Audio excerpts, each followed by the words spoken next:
హిజ్కియా యొద్దకు ఈ వర్తమానం పంపెను. ఇశ్రాయేలు దేవుడకు యెహోవా సెలవిచ్చినదేమనగా, అష్షూరు రాజైన సన్హెరీబు విషయమందు నీవు నా ఎదుట ప్రార్థన చేసితివే. హల్లెలూయా. అంతకుముందు మన సొంతంగా చెప్పినట్టుగా ఆ యొక్క అష్షూరు రాజు ఇశ్రాయేల్ ప్రజలను ఇబ్బంది పెట్టాలని, ఇశ్రాయేల్ ప్రజలతో యుద్ధం చేయాలని ఆయన ఒక ఫెయిట్ అయిపోయినటువంటి వాతావరణంలో ఉన్నట్టుగా మనం చూస్తామండి. ఎందుకంటే దేవుని ఆయనకి అధికారం ఇచ్చినప్పటికీ ఈ ఇశ్రాయేల్ ప్రజల్ని దుఃఖించమని లేదా వీరికి బాధపడమని అధికారం ఇచ్చినప్పటికీ అంతకు మించి ఆయన ఆ ప్రజలు ఇబ్బంది పెట్టాలని, దేవుని ఎలా అంటే దేవుని దూషించే స్థాయికి ఆయన యొక్క మూర్ఖత్వాన్ని చూసే రోజులు అంటే ఆ పరిస్థితులు వచ్చినప్పుడు హిజ్కియా గారట, మీరు గత వారం విన్నారు, హిజ్కియా గారు ఆ మాట విన్న తర్వాత ఆయన దేవదూషణ చేసిన తర్వాత ఆయన ఎంతో పశ్చాత్తాపడి బాధపడి తన ఒంటి మీద ఉన్న గుడ్డలు చెప్పుకొని మందిరంలో పరిచి వాటి మీద కూర్చొని ప్రార్థన చేసినట్లుగా విన్నట్టుగా మనం విన్నామండి లాస్ట్ వీక్. అయితే దేవుడికి యెషయా గారి ద్వారా కూడా ప్రార్థన చేయమని ఆయన రిక్వెస్ట్ పెట్టినట్టుగా హిజ్కియా గారు రిక్వెస్ట్ పెట్టినట్టుగా మనం చూస్తాం. అయితే ఇక్కడ 21వ అధ్యాయంలో దేవుడికి ప్రార్థన చేస్తే దేవుడు ఏం చేస్తాడండి? వింటాడు కదండి. దేవుడికి ప్రార్థన చేస్తామంటే ఖచ్చితంగా దేవుడు వింటాడు. అందుకే మన దేవుడికి చెప్పబడుతుంది, దేవుడు మనకు అత్యంత సహాయకుడిగా ఉన్నాడని. మీ భారం అంతా యెహోవా మీద మోపుడి, మీ యొక్క కార్యం ఏదైతే బరువుగా ఉందో దాన్ని విడిచివేస్తానని దేవుడు మాట్లాడుతున్నాడండి. అంత మాత్రమే కాదు, ఇక్కడ క్లియర్ గా ఆయన ఏదైతే ప్రార్థన చేసి ఉన్నాడో ఈ యెషయా ద్వారా ఆ హిజ్కియాకు వర్తమానం పంపబడిందటండి. ఏమిటంటే, ఇశ్రాయేలు దేవుడు యెహోవా సెలవిచ్చినదేమనగా, అష్షూరు రాజైన సన్హెరీబు విషయమందు నీవు అయితే ప్రార్థన చేసావు కాబట్టి ఆయనకు సమాధానం దొరుకుతుంది అన్నట్టుగా ఇప్పుడు వర్తమానం పరిచినట్టుగా చూస్తాం. ఇదే వచ్చిన మీరు ఎలీషా గారి టైంలో చూసినట్లయితే 2వ రాజులు 19:20 ఒకసారి చూస్తామండి.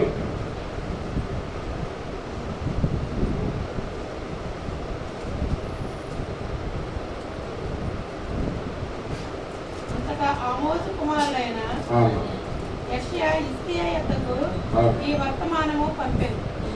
ఇశ్రాయేలు దేవుడకు యెహోవా సెలవిచ్చినదేమనగా, అష్షూరు రాజైన సన్హెరీబు విషయమందు నీవు నా ఎదుట చేసిన ప్రార్థన నేను అంగీకరించి ఉన్నాను. సేమ్ వర్డ్ అండి. అక్కడ కూడా యెషయా గ్రంథం 2వ రోజులు 19వ అధ్యాయం అంతా కూడా 37వ అధ్యాయాన్ని సూచిస్తూనే అక్కడ ఎలీషా గారి టైంలో కూడా బాధించుకున్న ప్రజల విషయమే వాగ్దానం చేసినట్లుగా లేదా వాళ్ళు వినిపించినట్టుగా మనం చూడొచ్చు. అంత మాత్రమే కాదు, కానీ దేవుడిని ప్రార్థన చేస్తే ఏం చేస్తాడంటే దేవుడు మన ప్రార్థన అంగీకరిస్తాడంటే లేదా ప్రార్థన ఆలోకిస్తాడంట.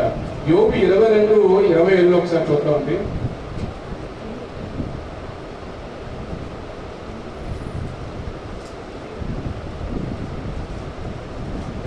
నీవు ఆయన ప్రార్థన చేయగా ఆయన నీ మనవి ఆలకించునండి. ఏమన్నాడండి యోబు గారు? మనం ప్రార్థన చేశాక ఆయన మన మనవి ఆలకిస్తాడండి. ఇక్కడ హిజ్కియా ప్రార్థన చేశారండి, ఇశ్రాయేల్ ప్రజల్ని అష్షూరు రాజు సామ్రాజ్యం నుంచి ఆ దండయాత్ర నుంచి మనం విడిపించమని ఆయన కోరుకున్నట్టుగా చూస్తాము. అయితే యెషయా కుమారుడు ఆయనకు వచ్చినట్టు దర్శనం ద్వారా మళ్ళీ వర్తమానం పంపి దేవుడికి ప్రార్థన ఆలకించాలని చెప్పడానికి ప్రయత్నం చేస్తున్నాడు మనం చూస్తాం. అంతమాత్రం కానీ ఇదే అధ్యాయం యెషయా 58:9 కూడా దేవుడు మాట్లాడతాడు. అప్పుడు నువ్వు పిలువుగా యెహోవా ఉత్తరమిచ్చును, నీవు మొరపెట్టగా ఆయన నేనున్నానని. ఏమన్నాడండి దేవుడు? మనం మొరపెట్టాక దేవుడు అంటాడు నేనున్నానని మాట్లాడుతున్నాడండి దేవుడు. ఎందుకంటే మన దేవుడు మాట్లాడే దేవుడు అండి. మన దేవుడు రాయి మాత్రం కాదు, కానీ ఆయన మనతో మాట్లాడే దేవుడే ఉన్నాడు. అందుకనే మనం అనేక సార్లు మొరపెట్టినప్పుడు ఆయన ఖచ్చితంగా మనకు సమాధానం ఇస్తూ ఉంటాడండి. అంత మాత్రమే కాదు, అదే విషయం యెషయా 60:24 దేవుడు మరీ మాట్లాడుతున్నాడు. యెషయా 60:24 వస్తుంది.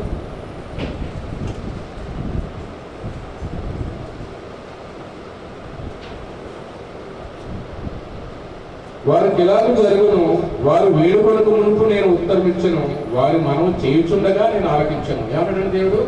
వారు వేడుకొనకు ముందే, నీవు దేవుని వేడుకొనకు ముందే నీకు ఉత్తరం ఇస్తానని దేవుడు మాట్లాడుతున్నాడు. నువ్వు మనం చేయుచుండగానే నువ్వు ఏదైతే ప్రార్థన చేస్తున్నావో, ఏదైతే నువ్వు విజ్ఞాపన చేస్తున్నావో, ఏదైతే నువ్వు ప్రార్థన రిక్వెస్ట్ పెట్టుకున్నావో, నువ్వు చేయుచుండగానే ఆయన అది ఆలకించినట్టుగా మనకు సమాధానం చెప్తాడు. అందుకే ఇదివరకు మనకి అయ్యగారు ఇక్కడ మీకున్న ప్రార్థన అవసరంలో ఒక పేపర్ మీద రాసి మా మందిరంలో ఇవ్వండి, మీకోసం మేము ప్రార్థన చేస్తాం దేవుడు మాట్లాడుతూ అని ఒక ఆచారం పెట్టి ఉన్నారండి. ఎందుకంటే దీని యొక్క బాధలు లేని ప్రార్థన రిక్వెస్ట్లు నీవు అనేకమైన టెంప్టేషన్స్ లేకున్నా ఇతరుల నీకున్న బడ్జెట్స్ బట్టి నీ ప్రార్థన కూడా నువ్వు చేయలేని పక్షంలో ఇక్కడ పరిశుద్ధులు ప్రార్థనా యోధులు ఉన్నారు, లేదా దైవదాసులే వాటి కోసం. ఏమంటే హిజ్కియా ఏం చేశారంటే, హిజ్కియా ప్రార్థన చేసుకునే యెషయాని ప్రార్థన చేయమని ఆయన ప్రార్థన విన్నపాన్ని, ప్రార్థన సహకారాన్ని కోరాడండి. అందువల్ల ఏంటంటే ఇక్కడ ప్రతి సంఘంలోనే కాదు, నేను చెప్పలేను కానీ ఈ ట్రూ గాస్పెల్ ఫెలోషిప్ లో ఫస్ట్ సామ్యూయల్ రాయర్ ఉన్నప్పుడు మీ ప్రార్థన అవసరతలు, మీకు చాలా బడ్డెనిగా ఉన్న సమస్యలు, అనేక తీవ్ర అనారోగ్యాలతో ఉన్నవారు కానీ అనేక సమస్యలు లేదా కొన్ని దీర్ఘకాలంగా ఉన్న సమస్యల పట్ల మీకు ఏమైనా ప్రార్థన సహకారం కావాలంటే, మీ జీవితంలో కొన్ని ఎన్నిసార్లు ప్రార్థన చేసినా దేవుడు నాకు ద్వారా తెవట్లేదు అనుకున్న విషయాలు ఏమైనా ఉంటే ఒక ప్రార్థన రిక్వెస్ట్ రాసి ఇవ్వమని చెప్పి మనకు చెప్పినట్టుగా గుర్తు. రాను రాను మనం చాలా మంది అటువంటి ఆలోచనలో పోవట్లేదు, కానీ మీకున్న సమస్యల్ని దేవుని మందిరంలో ఒక ఉత్తరంలో రాసి లేదా ఒక పేపర్లో రాసి మీరు ఇచ్చినట్లయితే అనేక మంది స్త్రీల కుటుంబంలో విశ్వాసం కూడా వస్తున్నారు. ఎందుకంటే మీ సమస్యలు మాకు తెలియకపోవచ్చు, అంటే ఒక పేపర్ మీద రాసి ఇక్కడ మీరు పెడితే మీకోసం ప్రార్థన యోగులు ఉన్నారండి. మనం అనేక కుటుంబంలో మీకోసం ప్రార్థించి హిజ్కియా గారు ఎలాగైతే అష్షూరు రాజు చేతి నుంచి విడిపించబడ్డారు, ఇశ్రాయేలు ప్రజలు అలాగే విడిపించబడ్డారో మన సమస్యలు కూడా దేవుడు విడిపిస్తాడని దేవుడు మాట్లాడుతున్నాడు. ఈ వాక్యం అష్షూరు రాజు చేతిలో ఇశ్రాయేలు విడిపించబడ్డం కాదు, కానీ భూగాస్కులు కలిసి ప్రజలు అనేక సమస్యల బాధలతో ఉన్నప్పుడు మనతో దేవుడు సూటిగా మాట్లాడుతున్నాడు. నీకు ఏదైనా సమస్య ఉందా, నీ దాసులు లేదా నీ యొక్క స్త్రీల కుటుంబంలోని ఆ అమ్మగారు ఏదైతే ఎవరైతే ప్రార్థన చేస్తున్నారో, ఎవరైతే వాక్యం తెలుసుకున్నారు ఉన్నారో, ఎవరైతే దేవుని పట్ల కృతజ్ఞత కలిగి ఉంటున్నారో వారికి నీ అవసరం చెప్పి వారి ద్వారా నీ ప్రార్థన అవసరం తీర్చుకోమని దేవుడు ఈరోజు మన ద్వారా ఆయన దేవుని వాక్యం ద్వారా మాట్లాడుతున్నాడండి. అంతేకాదట నువ్వు ప్రార్థన చేయించుండగానే ఆయన్ని మనం ఆలోచిస్తాడండి. ఎట్టి పరిస్థితులు ఆలోచన చేయలేదండి దేవుడు. ఎందుకంటే మనం మొట్టమొదటిగా మనం తెలుసుకోవాల్సిందంటే, నువ్వు తెలుసుకున్న దేవుడు, నువ్వు అంగీకరించిన దేవుడు, నువ్వు పూజిస్తున్న దేవుడు ఏమై ఉన్నాడో మనం తెలుసుకోవాలి మొట్టమొదటిసారిగా. ఇది ఊరికే క్రైస్తత్వానికి మందిరానికి వస్తున్నాం, బైబిల్ చదువుతున్నాం, అనేక కుటుంబాలు అటెండ్ అవుతున్నాం, తిరిగి వెళ్ళిపోతున్నాము అనే కాదు కదండి. మనం ఏం చేయాలంటే, నువ్వు తెలుసుకున్న దేవుడు ఎవరై ఉన్నారో తెలుసుకోవాలట. అందుకని పౌలు గారు అంటారట, నేను చేస్తున్న దేవుడు ఏమై ఉన్నాడో నాకు తెలుసు. ఏమంటే నీ దేవుడు ఏమై ఉన్నాడో, ఆయన శక్తి ఎలాంటిదో, ఆయన నీకు ఏం చేస్తాడో, నువ్వు ఎలా ఉంటాయని నీకు మేలు చేస్తాడో, ఎలా ఉంటే మేలు చేయడో, అది మనం ఖచ్చితంగా తెలుసుకోవాల్సిన అవసరం ఖచ్చితంగా ఉందండి. దేవుడు అందరినీ క్షమిస్తాడని అనుకోవడం తప్పే.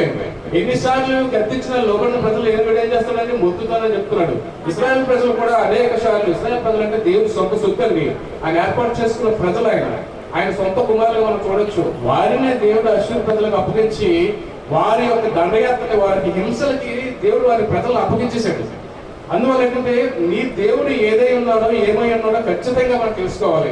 అటువంటి దేవుని మనం ఆరాధిస్తున్నావా, లేదా దేవుని ఆజ్ఞ ఏం చెప్తుంది, నువ్వు నీతిమంతుడిగా ఉండడానికి ప్రయత్నం చేయాలా, నువ్వు పరిశుద్ధిగా ఉండడానికి ప్రయత్నం చేయాలా, అంత మాత్రమే కాదు కానీ నువ్వు మోకరించి ఆ ప్రార్థన చేసే అనుభవం కలిగి ఉండాలని దేవుడు మాట్లాడుతున్నాడు.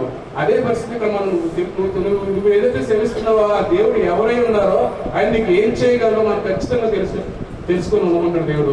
అందుకనే దేవుడు అంటాడు, నువ్వు మొరపెట్టుగా నేను ఆలోచిస్తున్నాను, నీ విజ్ఞాపనలన్నీ నేను వింటున్నాను, కాబట్టి నీకు అష్షూరు రాజు ప్రజల నుంచి, ఆ సైన్యం నుంచి నేను దేవుడు ఖచ్చితంగా విడిపిస్తాడని హిజ్కియా ప్రార్థన చేయగా యెషయా ద్వారా దేవుడు వర్తమానం పంపించడానికి మనం చూస్తాం.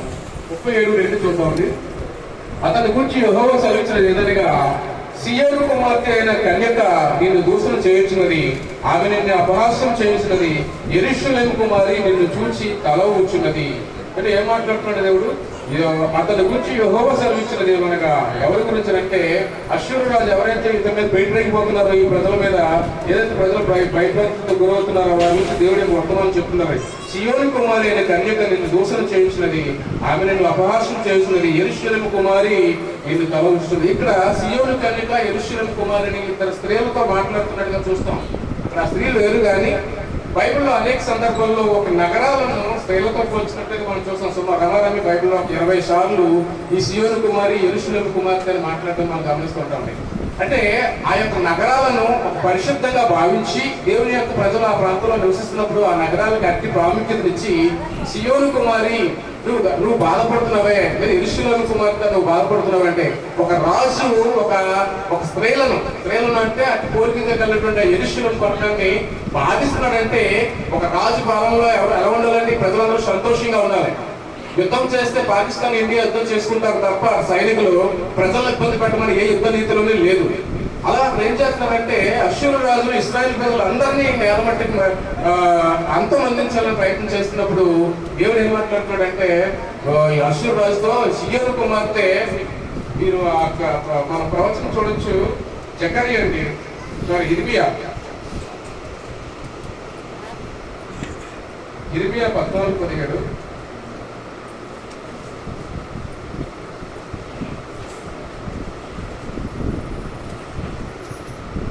నీవు వారితో చెప్పవలసిన మాట ఏదనగా, ఆ, నా జనుల కన్యక గొప్ప ఉపద్రవము వలన పీడింపబడుచున్నది. ఘోరమైన గాయము నుండి దివారాత్రము మానక నా కన్నుల నుండి కన్నీరు పారుచున్నది. చాలు. అంటే ఇతను ఏమంటాడంటే, ఒక స్త్రీ మనం చేస్తున్న క్రియలను బట్టి ఒక ఒక ఒక ఒక ఒక ఒక ఉమెన్ అంటే ఒక ఆడది ఆ యొక్క ప్రాంతంలో ఉన్న రాజు చేస్తున్న క్రియలు బట్టి తల ఊపుచూ ఉన్నదట, బాధపడుతున్నది, రోధిస్తున్నదట. అట్టి క్రియలు దేవుడు నీకు ఎప్పుడు అలా యాక్సెప్ట్ చేయలేదు. అయినప్పటికీ నువ్వు చేస్తున్న కార్యాలు అలా ఉన్నాయని దేవుడు మాట్లాడుతున్నాడు. జకర్యా 9:9 చూద్దాం ఒకసారి.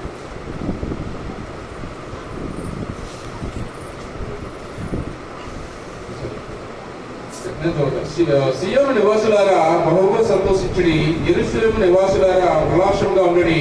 నీ రాజు నీతిపరుడును రక్షణ గలవాడును దీనుడు అయిన గాడిద పిల్లలను ఎక్కి నీ యుద్ధకు వచ్చుచున్నాడు. హల్లెలూయా. ఎవరంటే ఎవరైతే రోధిస్తున్నారో అదే సియోను నివాసులారా. ఇక్కడ ఏమన్నాడు వాక్యంలో కొంత యెషయా 37:2 సియోను కుమారి అన్నాడు.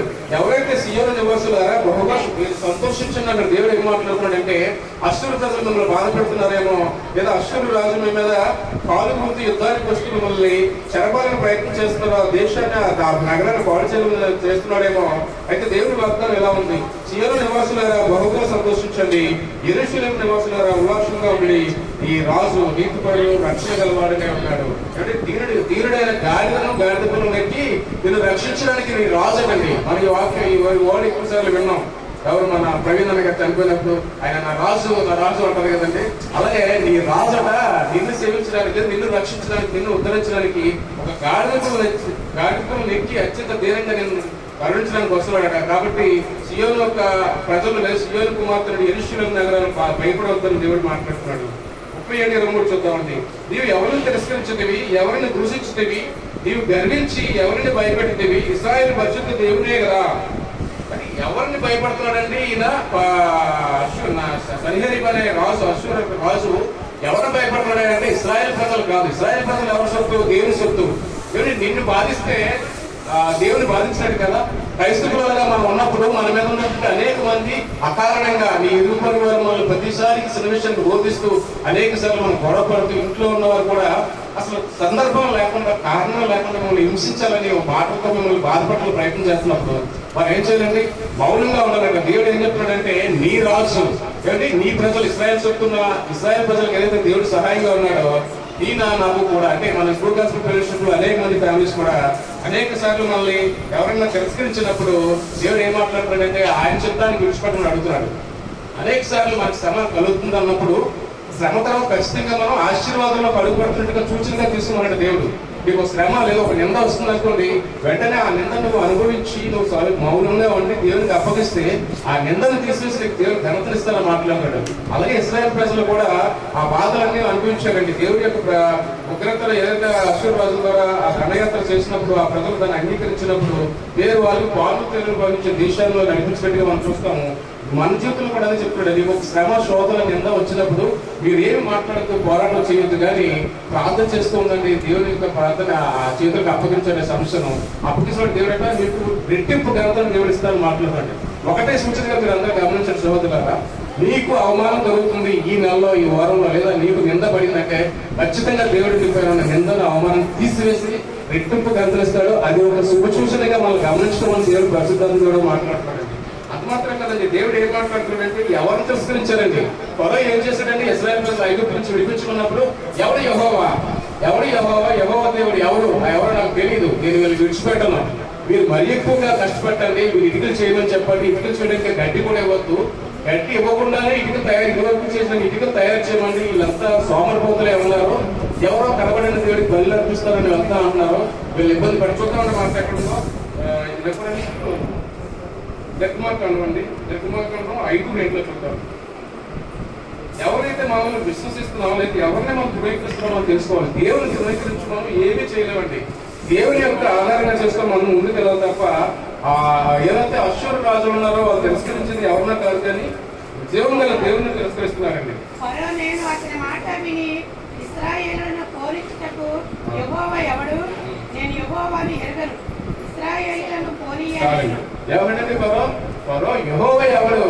యెహోవా ఎవరు నాకు తెలియదు అన్నాడండి. ఇశ్రాయేలు ప్రజలు నేను పంపను, విడుదలయ్యా పంపడానికి దేవుడు నజరేయుడైన దేవుడు నీకు ఆ ప్రజలు విడిపించడానికి ఆయన ముందుకు వచ్చినప్పుడు, ఆయన యొక్క ఆ వంశాన్ని కాపాడుకోవడం వచ్చినప్పుడు ఆయన ఏం మాట్లాడుతున్నాడంటే దేవుని దూషిస్తున్నాడండి, దేవుని ధిక్కరిస్తున్నాడండి. ఒక్కటి గమనించండి, ఈ నాకు ఉన్నటువంటి అజ్ఞానం వల్ల మనందరం కూడా ఒకప్పుడు దేవుని ఎరగనప్పుడు దేవుని దూషించిన వాడే. యెహోవా ఎవడని, యేసుక్రీస్తు ఎవడని, దేవుని పిల్లలు ఎవడని నేను ఈ రోజు బలిపట్ల కూర్చొని మాట్లాడుతున్న అనేక మంది నా ముందు వెళ్ళిపోతున్న క్రైస్తవ సహోదరుల్ని, ఏమంటే క్రైస్తవ సంఘాలని నేను దూషించిన వాడినండి. అప్పుడు నేను అవివేకంతో అనాగరికమైన మనసు కలిగి ఉన్నాను. నిజమైన దేవుడు ఎవరో తెలియదు.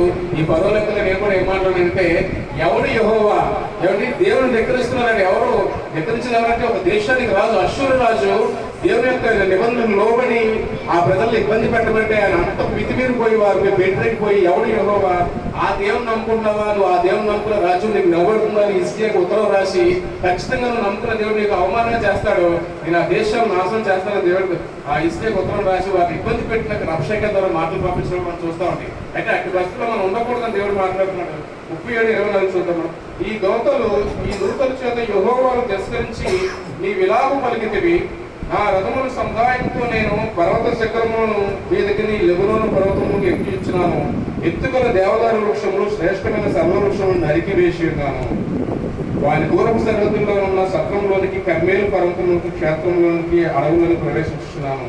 ఇప్పుడు ఏం మాట్లాడుతున్నాడంటే ఆయన ఉన్నటువంటి బలాన్ని ఆయన దేవుని నమ్ముకున్నట్టు ఆయన ఏమంటాడంట, నా రథముల సముదాయంతో నేను పర్వత శిఖరములను అధిరోహించి ఉన్నానంటే అంటే దేవుడు అవకాశం ఇచ్చారు ఎవరికి? అశ్షూరు రాజులకి దేవుడు ఆజ్ఞ ఇవ్వడం ద్వారానే ఇక్కడ ఆయన ఆ యొక్క పట్టణాలను నాశనం చేయడం కానీ ఇశ్రాయేలు ప్రజలను ఇబ్బంది పడడం కానీ జరుగుతుంది. కానీ ఆయన ఏమన్నాడంటే నా రథములను బట్టి నేను ఎత్తైన కొండలు ఎక్కువ ఉన్నారట. అది మాత్రమే కదా అయ్యగా చాలాసార్లు చెప్పాడు. దేవదారు వృక్షములు ఉంటాయండి, దేవదారు వృక్షములను ఇంకేంటి సరళ వృక్షములు, అవి సాఫ్ట్నెస్ కి, సున్నితానికి లేదా వాటితో మంచి ఆర్టికల్ తయారు చేసుకోవడానికి మనకు నచ్చినట్టుగా ఒక చెక్కతో ఒక వస్తువు తయారు అంటే అంత సాఫ్ట్ గా ఉంటాయి ఆ మొక్క. అంటే అది ఎలా చూపిస్తుందంటే ఒక సాత్వికం కలిగిన మనుషుల పైన యుద్ధం చేస్తున్నామని. అలాంటి దేవదారు వృక్షం, సరళ వృక్షం నరికి వేశాడట. ఆయన మంచి అరణ్యం ఆయన సృష్టించుకోడట. అంత రీతిగా నేను ముందుకు సాగుతున్నాను కదా, ఆయన విజయ పరంపర కొనసాగుతుంది కదా, మీరెవరు, మీ దేవుడు ఎవరు, నీ యెహోవా ఎవరు, ఖచ్చితంగా మిమ్మల్ని నాశనం చేస్తానని అశ్షూరు రాజు గారికి దండయాత్ర చేస్తున్నాడండి. ఇక్కడ ఏం మాట్లాడుతుంటే కొందరు మన కీర్తన 27లో చూస్తే ఏంటంటే కొందరు రథములను బట్టి, కొందరు గుర్రములను బట్టి అతిశయపడుతున్నారు. మనమైతే మన దేవుడిని యెహోవా నామమును బట్టి అతిశయపడాలి. ఏమండి, అశ్షూరు రాజుకి ఎవరిచ్చారు అధికారం? దేవుడి ద్వారా ఆయన వచ్చిన తర్వాతనే ఆ ప్రజల్లో ఇబ్బంది పడడం కానీ ఆ పట్టణాలు నాశనం చేయడం కానీ జరుగుతుంది. అయితే ఆయన సొంత ప్రయోజనం, అంటే ఆయన సొంత బలంగా ఆయన గమనించుకొని అవివేకంతో ఆయన మాట్లాడుతూ దేవుడు దూషిస్తూ అనేకమైన మాటలు మనం మాట్లాడుతుండగా చూస్తాం. అయితే అనేక సార్లు మనం కూడా అంటే మనలో కలిగి ఉన్నది ఏమైనా దేవుని వల్ల కలిగి ఉన్నదే. నీకున్న ఆస్తి అయినా, నీకున్న ఉద్యోగం అయినా, నీకున్న అందమైనా, ఏమంటే నీకున్న పరపతి అయినా అన్ని కూడా దేవుని బట్టి కలిగినవే. దేవుడు మనల్ని విడిచిపెట్టేస్తే, ఏమంటే దేవుడు విడిచిపెట్టేస్తే మనం ఒక్క క్షణంలో మన స్థితిగతులు మారిపోతాయి. అది మీరు గమనించారు లేదు? అనేక సార్లు మనం చూస్తూ ఉంటాం సొసైటీలో ఎంతో బాగా ప్రతి కుటుంబం ఒక పూటకి లేకుండా అయిపోయినట్టుగా మనం చూస్తూ ఉంటామండి. కానీ దేవుడు ఆశీర్వదిస్తే యోగులకు మరలా తిరిగి రెట్టిపోయిన ఆశీర్వాదం వస్తుంది. మీకు చాలా మంది తెలుసు, ఇద్దరు బ్రదర్స్ ఉన్నారు, అనిల్ అంబానీ, నీరుభాయ్ అంబానీ అని చెప్పేసి. వాళ్ళిద్దరు కూడా ఒకే తండ్రి పుట్టిన వాళ్ళు. ఒక ఆయనేమో ఫోర్బ్స్ దినపత్రిక ప్రకారం ఇండియా టాప్ ధనవంతుడిగా చూపిస్తుంటే, ఒక ఆయన ఆ అన్నయ్య కొడుకు పెళ్లికి చెప్పినప్పుడు ఒక సూట్ కేసుకొని ఆటో మీద క్యాబ్ లో దిగి ఆ పెళ్లికి వెళ్ళినట్టుగా చూస్తాం. అంటే ఇద్దరు ఒకే తండ్రి కొడుకులు, ఇద్దరికి సమానంగా ఆస్తి పంచిపెట్టాడు. కానీ ఆయన చేసిన వ్యాపారం దెబ్బతినిపోవడం వల్ల, అంటే నేను అంటాను, నీరుభాయ్ అంబానీ ఎవరైతే, ముఖేష్ అంబానీ ఎవరైతే ఉన్నారో ఆయన దేవుని ఆజ్ఞని లోబడి ప్రజలకు సేవ చేస్తూ మేలు చేస్తూ, అంటే అన్యులు కూడా ఈ విధమైన లైఫ్ స్టైల్ కలిగి ఉంటే దేవుడు ఆశీర్వదిస్తామని చెప్తున్నాడు. నిన్ను నన్ను మాత్రం కాదు, ఎవరు ఈ దేవుని ఎరగపోయినప్పటికీ కూడా ఆ నీతి కలిగి, ఆ స్వనీతి కలిగి, ఆ నీతివంతంగా జీవిస్తూ దేవుడు ఖచ్చితంగా ఆశీర్వదిస్తాడు. అయితే ఆ ఇద్దరు కథల్లో మనం అలాగే విడిపోయినట్టు ఒకరు చెడిపోయినట్టుగా మనం చూడొచ్చు. అయితే నిన్ను రథమును బట్టి కాదు కానీ మీరు దేవుడిని యెహోవాను అర్చించమని దేవుడు మాట్లాడుతున్నాడు. తర్వాత చూద్దాం 37:25.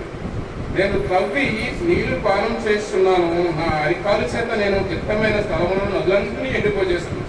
ఇతను ఇంకొక స్టేజ్కి ఎదిగిపోయాడు. అశ్షూరు రాజు సన్హెరీబు ఏమన్నాడంటే ఆయన ఇతర దేశాల్లో అనేకమైన దేశాల్లో నూతులు బావులు తగ్గించి కలిపి నీళ్లు తాగాడట. ఆయన అనుకుంటే ఆ నదులు కూడా ఎండిపోయేలా చేస్తాడట. అంటే ప్రకృతిని కూడా ఆయన గర్తిస్తున్నాడు. చూసారు కదా, దేవుడు నియమించినటువంటి సృష్టిని కూడా ఆయన గర్తించి నేను మార్చగలను, నేను నదులు ఎండమ చేయగలను, లేదా నేను కాళ్ళతో తన్ని అనేక ప్రాంతాల్లో నేను నూతులు బావులు తీసుకుని వారి నీరు తాగాను దేవుడు. అంటే ఆయనకు ఉన్నటువంటి మితిమీరుకున్న విపరీతం ఎలా ఉందంటే, దేవుని ప్రజల్ని ఇబ్బంది పెట్టడం కాకుండా దేవుడు సృష్టించిన సృష్టిని కూడా నేను మార్చగలను. కాబట్టి నదులు ఆరిపోతానికి ఎత్తనవాడండి, కాలుతో తగ్గితే చాలు ఈ నదులు ఎండిపోతుంది. దేవుడు మన కోసం దేవుడు ఏం మాట్లాడుతున్నాడు చూద్దాం. ద్వితీయోపదేశకాండము 11:10 ఉంది, నేను చదువుతాను. మీరు స్వాధీనపరుచుకున్న దేశము మీరు బయలుదేరి వచ్చిన ఐగుప్తు దేశము వంటిది కాదు. అక్కడ నీవు విత్తనములు విత్తి కూర తోటకు నీరు కట్టుటకు నీ కాళ్ళతో నీ శాలకు నీరు కట్టిదివి. ఏమన్నాడు అశ్వర్ రాజు? ఏమన్నాడంటే, నేను అనేక మంది దేశాల్లో నూతులు బావులు తవ్వించి నీళ్లు తాగాను, అవసరమైతే ఆ నదులు ఎదుగుదల నేను చెయ్యగలను, నా రాజు యొక్క నా అధికారాన్ని పెట్టాను. దేవుడే మాట్లాడుతూ ఇశ్రాయేలు ప్రజలు కదా, మీరు ఏదైతే ఐగుప్తు దేశం బయటకు వచ్చేస్తారో నేను తీసుకెళ్లి దేశం అలాంటి దేశం కాదు. అక్కడ చేలు నీళ్ళు ఎలా కడతారంటే మీకు తెలుసు కదా, తోటకూరకి ఆకుకూరలు వేసిన నీళ్ళు ఎలా కడతాం? పారతో తగ్గు నీళ్ళు పెడతామా? కాదు. వచ్చే నీరు కాలుతో ఎలా నిలుపుతుంటే ఆ నీరు ఆ తోటకూర మొక్కలు కానీ ఆ ఆకుకూర మొక్కలకి నీరు వెళ్తుంది. అంటే ఆ దేశం అంత సమృద్ధిగా ఉంటుంది. నీరు తీసుకెళ్ళబోయే దేశం ఐగుప్తు దేశం లాంటిది కాదు. నీరు తీసుకెళ్ళబోయే దేశంలో ఆకుకూరలకి నీరు ఎలాగో అడ్డెడతావో, ఆకుకూరలకు ఎలాగైతే నీరు పెడతావో, నీ పంట చేలకు నీ కాళ్ళతో ఎలా తల్లితే చాలు నీరు వచ్చి పడుతుంది నీ భూమిలో అని అర్థమవుతుందా మీకు? ఆయనే మాట్లాడుతున్నాడంటే, నేను నదులు ఎండపోయినా చేస్తాను, నేను అనేక చోట్ల అద్భుతమైన నీళ్లు తవ్వడానికి బావులు తవ్వించడానికి. దేవుడైన యెహోవా ఏం మాట్లాడుతున్నాడంటే, నా ప్రజలకి ఆకుకూరలకు నీరు కట్టినట్లుగా మీ సేలకు నీరు కట్టేలాగా చేస్తానని దేవుడు ఆశ్రయించి మాట్లాడుతున్నాడు. తర్వాత 37:6 చూద్దాం. 37:6 నేను పూర్వమంత్రికి కలుగు చేసుకుని పురాతన కాలం నుండి నేను నిర్ణయించకని నీకు వినపడలేదా? ప్రాకారం గల పట్టణం నువ్వు పాడుదిబ్బలుగా చేయడం నా వల్లే సంభవించినది. అంటే ఇదంతా కూడా పూర్వమందు యెహోవాదైన దేవుడు ఇశ్రాయేలు ప్రజలు తన దారిలోకి తీసుకురావాలని చెప్పి అశ్షూరు ప్రజలకు ఆయన అధికారం ఇవ్వబడి అశ్షూరు ప్రజలంతా కూడా ఈ యొక్క పట్టణాలు నాశనం చేసే అధికారం. కానీ అఫ్కోర్స్ అశ్షూరు సామ్రాజ్యం అప్పటికి తూర్పు ప్రాంతంలో చాలా విరివిగా అనేక దేశాలు నాశనం చేసి ఉన్నారు. అందుని బట్టి వాళ్ళు విరమితో ఉన్నారు. అయితే అదంతా దేని వల్ల కలిగిందంటే, దేవుడైన యెహోవా వాళ్ళకి అవకాశం ఇవ్వడాన్ని బట్టి అనేకమైన పట్టణాలు ప్రాకారంలో దిబ్బలుగా మార్చడం జరిగింది. అయితే ఆయన దేని బట్టి ఆయన అతిశయపడాలి? నీకున్నటువంటి పరపత, నీకున్నటువంటి ప్రెస్టేజ్ లేదా నీకున్నటువంటి స్థితిని బట్టి దేవుడు ఇచ్చాడు కాబట్టి దేవుని మనం కనపరచాలి తప్ప నా సొంత తెలివితేటలుగా, నా సొంత ఆస్తిగా, నా సొంత సమృద్ధిగా మనం ఆధారం చేసుకుని బతుకుతుంది దేవుడు మాట్లాడుతున్నాడు. అయితే ఇక్కడ ఒక ఉపమానం చెప్పొచ్చు. మనం యెషయా 10:15 చూద్దామండి. యెషయా 10:15 చెప్పండి. గొడ్డలి తనతో నరుకు వారిని చూచి అతిశయపడిన, రంపము తనతో పోయివాని మీద ఒకడు కోరిన కోల